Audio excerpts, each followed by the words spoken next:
CPM സംസ്ഥാന secretary MV Govindan ഇപ്പോൾ മാധ്യമങ്ങളോട് സംസാരിക്കുകയാണ്. അത് കേൾക്കാം. പദ്ധതിയുടെ ഭാഗമായി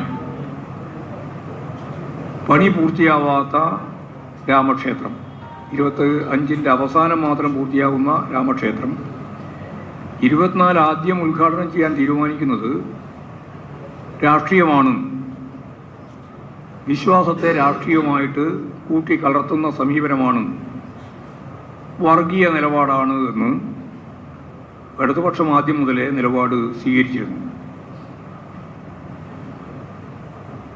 ഈ മതനിരപേക്ഷ നിലപാടിന് അംഗീകാരം നൽകുന്ന തരത്തിലാണ് കോൺഗ്രസ് നേതൃത്വം അവസാനം യഥാർത്ഥത്തിൽ നിലപാടിപ്പോൾ സ്വീകരിച്ചിട്ടുള്ളത്.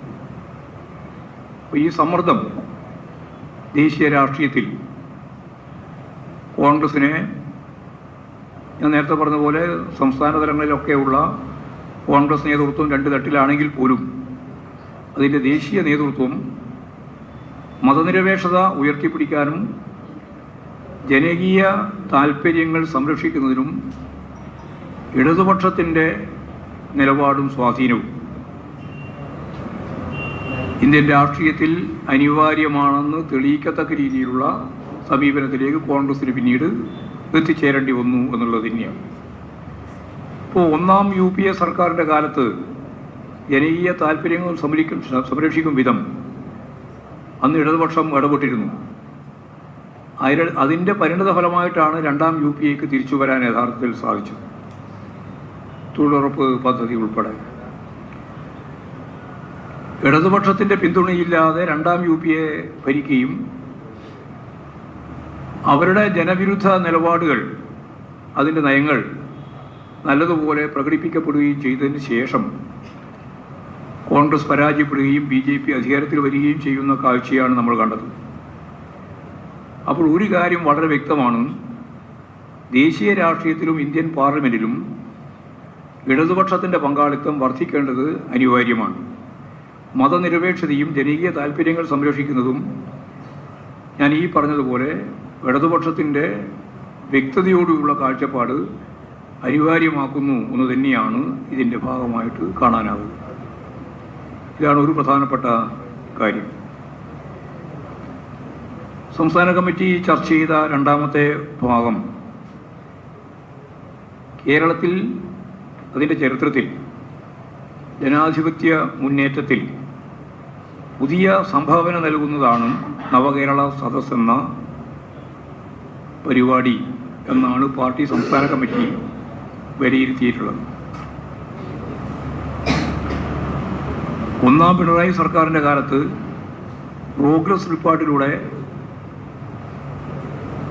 ജനാധിപത്യത്തിൻ്റെ പുതിയ മുഖം മുന്നോട്ടേക്ക് വെച്ച LDF സർക്കാരിൻ്റെ മറ്റൊരു ചുവടുവെപ്പായിരുന്നു നവകേരള സദസ്.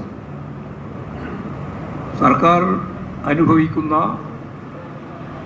കേന്ദ്രത്തിൻ്റെ സാമ്പത്തിക ഉപരോധം അത് ജനങ്ങളുടെ മേലെയാണ് കൃത്യമായിട്ട് വന്ന് ഭവിക്കുക എന്ന കാര്യം ജനങ്ങളുടെ ശ്രദ്ധയിൽ കൊണ്ടുവരിക എന്നത് ഇതിൻ്റെ പ്രധാന ലക്ഷ്യമായിരുന്നു. മാധ്യമങ്ങൾ കള്ളക്കഥകൾ പ്രചരിപ്പിക്കുമ്പോൾ യഥാർത്ഥ വസ്തുത എന്താണെന്ന് ജനങ്ങൾക്കായി സർക്കാർ നടത്തിയ വികസന പ്രവർത്തനങ്ങൾ അവരുടെ ശ്രദ്ധയിൽപ്പെടുത്താനും ഒരു ജനകീയ വിദ്യാഭ്യാസത്തിൻ്റെ പുതിയ അധ്യായം ഇതിലൂടെ തുറക്കപ്പെട്ടു എന്നുള്ളതാണ് വളരെ ശ്രദ്ധേയമായ മറ്റൊരു കാര്യം. ജനങ്ങൾ അഭിമുഖീകരിക്കുന്ന പ്രയാസങ്ങളും പ്രശ്നങ്ങളും മനസ്സിലാക്കി അവ പരിഹരിക്കുന്നതിനുള്ള ഇടപെടൽ കൂടി ഇതിൻ്റെ ഭാഗമായി നടക്കുകയുണ്ടായി. പ്രഭാത യോഗങ്ങളിൽ സമൂഹത്തിൻ്റെ വിവിധ മേഖലകളിലുള്ള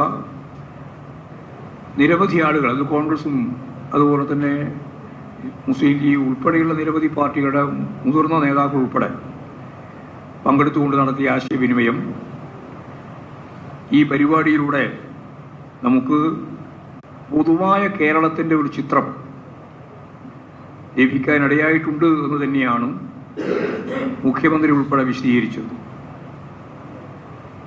നിരവധി നൂതനമായ ആശയങ്ങൾ ഇതിൻ്റെ ഭാഗമായി സർക്കാരിന് മുമ്പാകെ സമർപ്പിക്കപ്പെട്ടിട്ടുണ്ട്. അവ പരിശോധിച്ച് പ്രാവർത്തികമാക്കാനുള്ള നടപടിയിലേക്ക് കൂടി സർക്കാർ കടക്കുകയാണ്. ലക്ഷക്കണക്കിന് അപേക്ഷകളാണ് നിവേദനങ്ങളായി ഗവൺമെൻറ്റിൻ്റെ മുന്നിൽ ഈ നവകേരള സദസ്സിൻ്റെ ഭാഗമായിട്ട് ലഭിച്ചിട്ടുള്ളത്. ഈ കാര്യങ്ങൾ പരിശോധിക്കുന്നതിനും നിലപാടുകൾ സ്വീകരിക്കാനും പ്രത്യേക സംവിധാനം തന്നെ ഉണ്ടാക്കിയിട്ടുണ്ട്. വകുപ്പ് തലത്തിൽ മുഖ്യമന്ത്രി തന്നെ നേരിട്ട് ഈ കാര്യങ്ങൾ മനസ്സിലാക്കി ഇടപെടുന്നതിനു വേണ്ടിയുള്ള ശ്രമങ്ങളും നടന്നിട്ടുണ്ട്.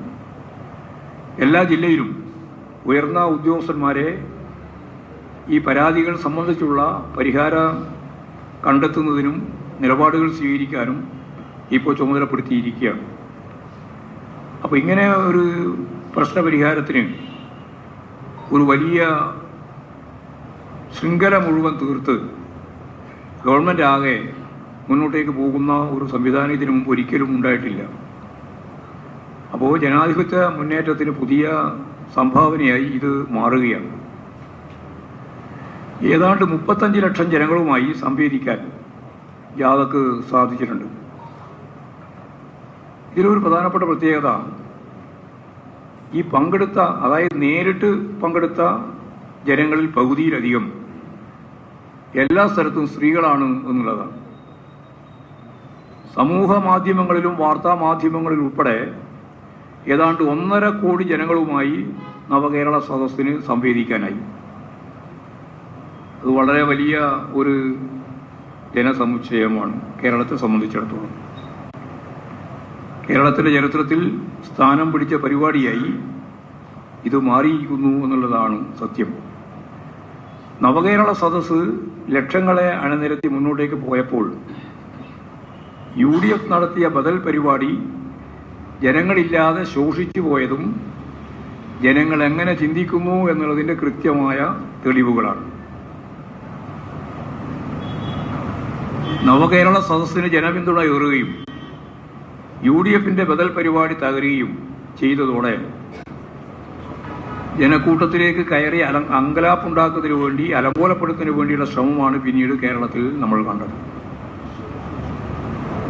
നവകേരള സദസ്സിൻ്റെ സമാപന നാളുകളിലേക്ക് കലാപം ആഹ്വാനം ചെയ്ത് മുമ്പോട്ടേക്ക് പോയ പ്രതിപക്ഷ നേതാവിനെയും പാർട്ടി നേതൃത്വത്തെയുമാണ് കേരളത്തിൽ ജനങ്ങൾക്ക് കാണാൻ സാധിച്ചത്. രാഷ്ട്രീയമായ സമനില തെറ്റലാണ് കോൺഗ്രസ് നേതാക്കൾക്കിടയിൽ ഉണ്ടായിട്ടുള്ളത്. അതിൻ്റെ ഭാഗമായുള്ള പ്രകോപനങ്ങളും പ്രകടനങ്ങളുമാണ് ഇപ്പോൾ പുറത്തു വന്നുകൊണ്ടിരിക്കുന്ന ഓരോ. അത് വളരെ ഒറ്റപ്പെട്ടു നിൽക്കുന്ന ഒന്നായിട്ട് കാണേണ്ടതില്ല.